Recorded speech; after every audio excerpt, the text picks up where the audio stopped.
Technology, data, and analytics have revolutionized soccer and all sports for that matter, and they play an integral part of the work that I do both at Soccer Fitness and in my PhD research.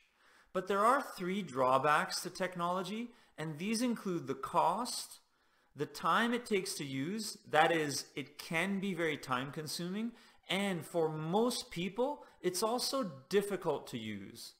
On top of all of this, there is this little problem right now called the pandemic that is making it difficult to impossible for athletes and coaches to incorporate any type of technology into their training this year and potentially also for the foreseeable future. But what if there were another way for you to plan, deliver, and monitor the results of your training without any of the fancy equipment or costs?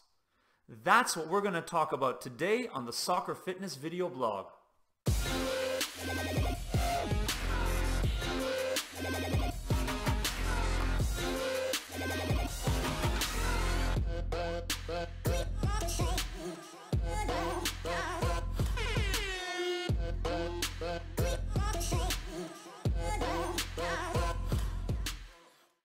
Hello, I'm Richard Bucciarelli, and before I get into this, I want to make something very clear.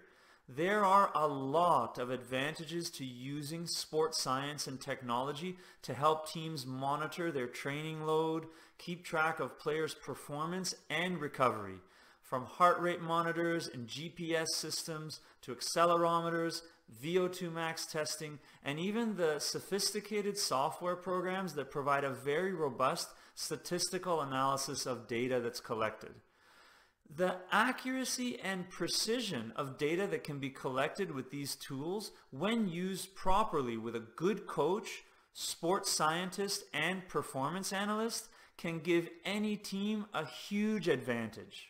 But that doesn't mean that if you don't have access to technology, then you're out of the game.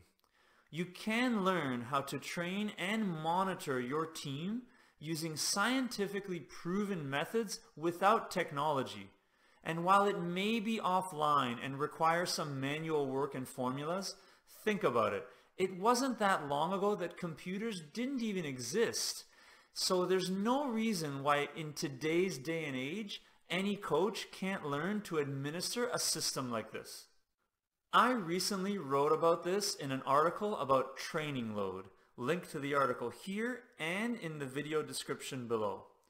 In that article, I presented a simple, free, easy to use system to help athletes and coaches monitor their training load. And once athletes and coaches learn this method, they can use it to easily track how hard they're training, and that will help them to plan and adjust their plan moving forward throughout the season. I'll also be providing a free webinar to discuss this topic in more detail coming up on April 30th at 1:00 p.m. We've got a link to the registration page to the webinar here and also in the description below. So let's get started by defining training load for those of you that don't know what it is or aren't quite sure about it. Simply put, training load is the product of two variables that coaches can manipulate in their training sessions. Volume, that is how long athletes are training or active, and intensity, that is how hard the training is. And together, these two variables contribute to training load and can be represented using the formula TL equals V times I, and that is training load equals volume times intensity. So all you really need to do in order to determine your training load is to find a reliable way to determine your training volume and your training intensity. And don't worry if it seems like we're going a little bit too fast. I'll provide enough detail in part 2 of this video coming up next week and in the free webinar coming up the week after to make everything crystal clear. Alright, so let's get started with volume, which is probably the easiest of the two variables to calculate or determine. Volume is simply the amount of time that players are active during a training session, And coaches can calculate this or keep track of it by using a stopwatch as a sort of play clock. All you need to do is watch the stopwatch, hit start every time that your players are active, involved in a training session or drill, and hit stop every time there's a break or a rest period. At the end of the training session, provided you've been diligent about starting and stopping the stopwatch, then you will have exactly the information that you need to determine the volume of the training session. So you can really just think of volume as playing time, or the amount of time that players actually played in training. Now, during the pandemic, and for individual running workouts that are the only real type of training that athletes are doing right now during the pandemic, you can think back to the video that I did a couple of weeks ago about HIIT training. And when you calculate volume in workouts like that, you have to take only the time of the intervals themselves, not the rest periods. So this method is fairly similar to what you would do in a team soccer or other sport training session. You would just add up all of the time of the actual active intervals, not the rest periods. Intensity, the other variable in the equation, can be a little bit more difficult to conceptualize, but probably the best way to think about it is to think about answering the question, how hard was the workout? Before we get into the tech-free way to answer this question, I just want to reiterate again that I've got nothing against using technology in order to measure intensity of training. There are lots of ways to use technology, including things I mentioned at the beginning of this video, like heart rate monitors, GPS, and accelerometers. And in our business at Soccer Fitness, as well as in my PhD research, I use lots of them every day. But there are some drawbacks to using technology, and again, these include the cost. In some cases, these systems can be upwards of tens of thousands of dollars to use. The amount of time that they take, again, in most cases, technological systems that include software and hardware are used with a professional club or national team that has a full-time sports scientist or data analyst. And that's how long it takes. It's a full-time job just to look at the data that's captured and analyze and assess it. And finally, that some of these systems can be a little bit difficult to use for a coach who doesn't have the experience with it.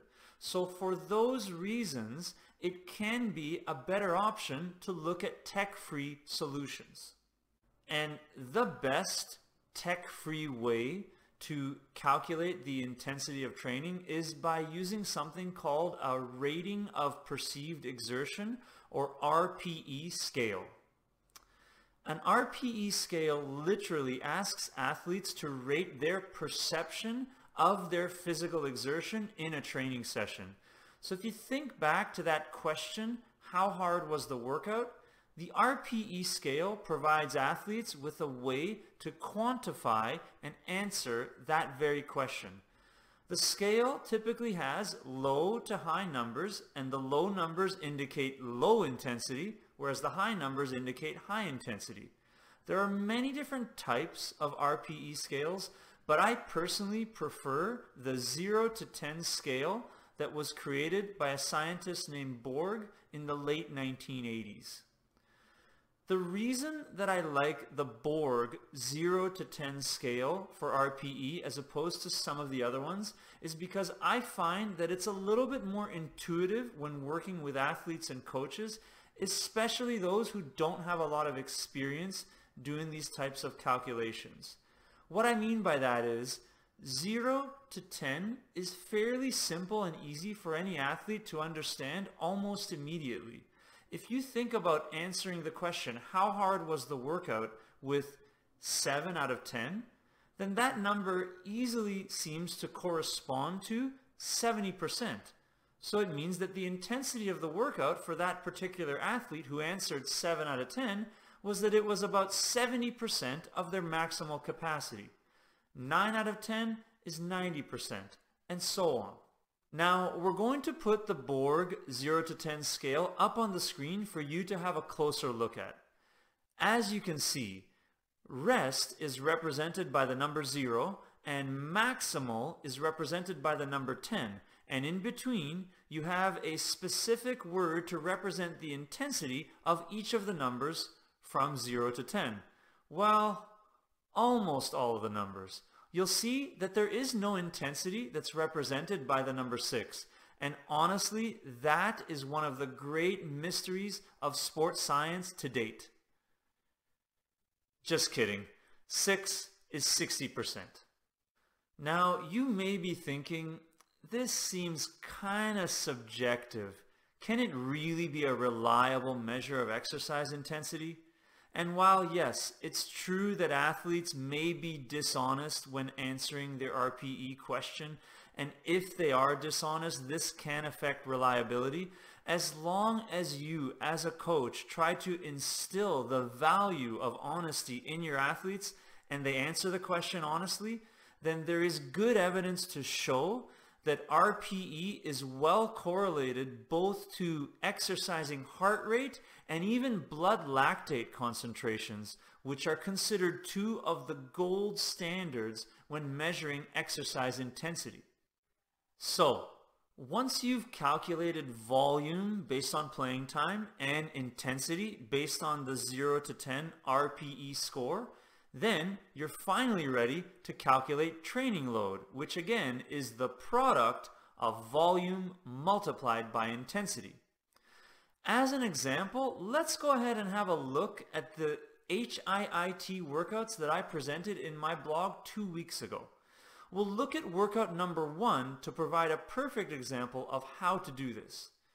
As you can see, workout number 1 had 4 sets of a 4-minute high intensity interval done at 80% intensity, and interspersed between that were 4 low intensity intervals also of 4 minutes at 60% intensity. So because an athlete performing this workout would still be running during the high and low intensity interval, you have to take all of that time into account when you calculate volume. So what's the volume? Well, 4 minutes plus 4 minutes is 8 minutes, and there are 4 sets of 8 minutes, so that makes the total volume for this workout 32. Let's try to calculate the intensity of this workout. Keep in mind, every athlete who performs the workout is going to have a different or subjective experience of perceived exertion, but we can try to use an example and think about this workout having an RPE score of 8 out of 10, or about 80% of the athlete's maximal capacity. So, if the volume of the workout was 32 and the intensity of the workout based on the RPE scale was 8, then the training load for this particular workout based on volume multiplied by intensity is 32 multiplied by 8, which is 256. So the training load represented by TL for this workout is 256.